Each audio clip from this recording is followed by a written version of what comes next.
పిత పుత్ర పవిత్రాత్మకు మహిమ కలుగును గాక.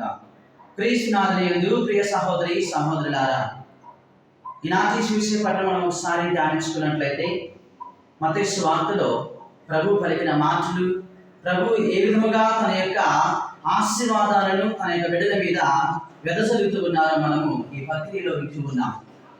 మత్తయి సువార్త 12వ అధ్యాయము 50వ వచనంలో, పరలోకమందు నా తండ్రిని ఎవరైతే విశ్వసించి నడుచుకుంటూ ఉంటూ ఉన్నారో అతివారు నా యొక్క సోదరులు అని చెప్తూ ఉన్నారు. మరి అలాంటి ఆ సోదర తత్వాన్ని మనము ఏ విధంగా కలిగి జీవించాలి అంటే, ఇదిగో మన యొక్క జీవితంలో ఈ యొక్క క్రీస్తు ప్రభు యొక్క శరీరక్తాలను భుజించడానికి ఆ ప్రార్థనలోను దివ్య పరిపోషలోను విశ్వాసంలో మనందరం కూడా ముందుకు సాగడానికి ఆ యొక్క దివ్య పరిపోషలో పాల్గొనాలి. అతివారు ఇదిగో నా యొక్క సోదరులు, నా సోదరి మనులు, నా తల్లి అని ప్రభు సెలవిస్తున్నారు.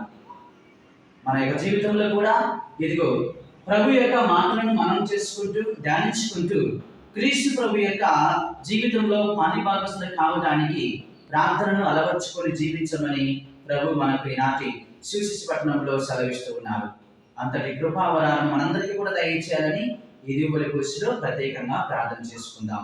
పిత పుత్ర పవిత్రాత్మ నామమున ఆమేన్.